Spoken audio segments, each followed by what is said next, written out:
వైఎస్ఆర్సీపీ అధినాయకుడైన జగన్మోహన్ రెడ్డి గారు diamond watch ఒక judge గారు గిఫ్ట్గా ఇచ్చారని అది బటాబయలు చేసినందుకే తప్పుడు ప్రచారం చేస్తున్నారంటూ కూడా ఏబిఎన్ రాసుకొచ్చి ఆంధ్రజ్యోతి చెప్పుకొస్తుంది కదా. అది అవాస్తవం అండి.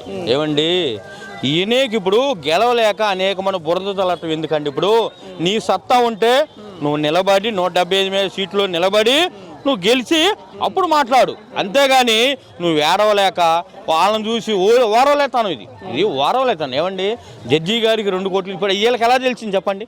సరే ఇప్పుడు మీరు అన్నారు రైటే, 2 కోట్లు విలువ చేసేటువంటి వాల్యూ కలిగిందని జడ్జి గారికి ఇచ్చాను. మీరేమైనా చూసారా? మీ దగ్గర ఎవిడెన్స్ ఉందా?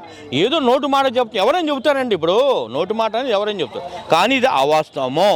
సార్ అదేవిధంగా గుంటూరు రాజకీయాల విషయానికి వస్తే ఎంపీ లావు శ్రీకృష్ణదేవరాయలు గారు పార్టీకి పదవికి రాజీనామా చేశారు. మరి వైఎస్ఆర్సీపీకి ఇది ఎదురు దెబ్బ కాదంటారా? ఏం కాదండి. ఏమండి ఇప్పుడు ఆయన ఏమన్నారు, నరసరావుపేట నుంచి గుంటూరు వచ్చి పోటీ చేయమండి. ఇప్పుడు నీకు ధైర్యం ఉండి నీకు ఇప్పుడు ఎక్కడైనా జన ఆకర్షణ ఉందగా, ఏడైతే ఉంది ఫ్యాన్ గుర్తుగా, ఇక్కడైనా గుంటూరు అయినా ఫ్యాన్ గుర్తే, నరసరావుపేట ఫ్యాన్ గుర్తు, ఇక్కడికి వచ్చి ఉంటే చేయొచ్చుగా. నువ్వు కాదు నాకు నరసరావుపేట ఇస్తేనే అన్నావు అంటే ఇప్పుడు నీ కోరిన చోట ఇలాదని చెప్పి నువ్వు పార్టీ మారుతున్నావు. ఏమంటే ఒక చోట నిలకడైనా ఉండాలి కండి. ఇప్పుడు మనిషి మీద ఇప్పుడు జనాల్లో పలానా ఆయన ఇప్పుడు పలానా ఎంపీ గారు ఎక్కడున్నా మనకు పని చేసి పెడతాడు, ఎప్పుడు వెళ్ళినా కూడా మనల్ని ఆకర్షించి మనకి కావాల్సిన అవసరాలు తీరుస్తారనేది ప్రజల హృదయంలో ఉండాలి. నువ్వు పార్టీలు మారుతున్నావు, నీకే స్నేహం లేదట, నీకే నమ్మకం లేదట. ఇప్పుడు నీకేం జగన్మోహన్ రెడ్డి గారు టికెట్ ఈయన అన్నాడా? ఈయన అనలేదుగా.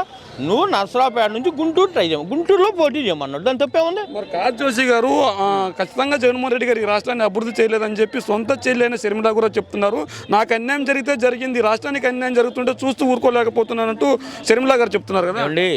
షర్మిల గారు నిన్నగాక ఒక వారం రోజుల క్రితం మన ఆంధ్రాకి వచ్చింది. మొన్నదాకా ఎక్కడ ఉందండి? తెలంగాణ రాష్ట్రం, కానీ రాష్ట్రంలో ఉంది.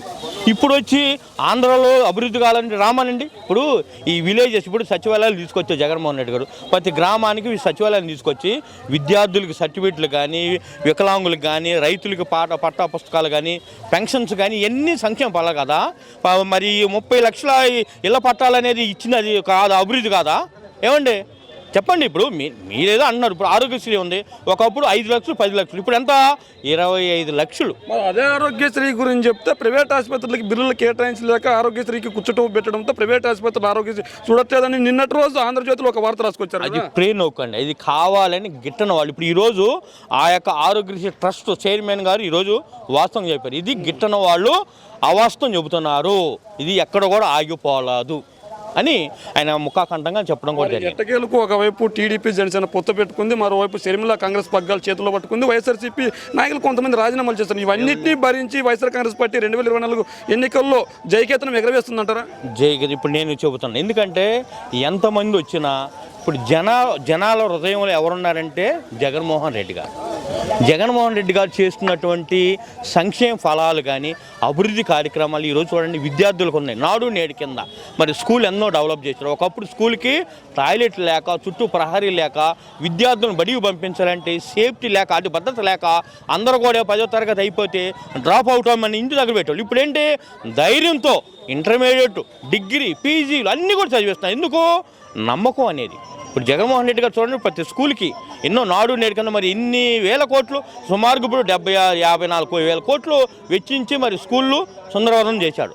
మరి ప్రతి ఒక్క మండలానికి వచ్చి 2 కాలేజీలు కూడా ప్రవేశపెట్టడం జరిగింది.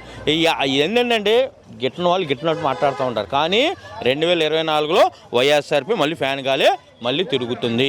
ఇది ముఖాకంఠంగా నేను వైఎస్ఆర్పీ నాయకుడిగా నేను చెబుతున్నాను.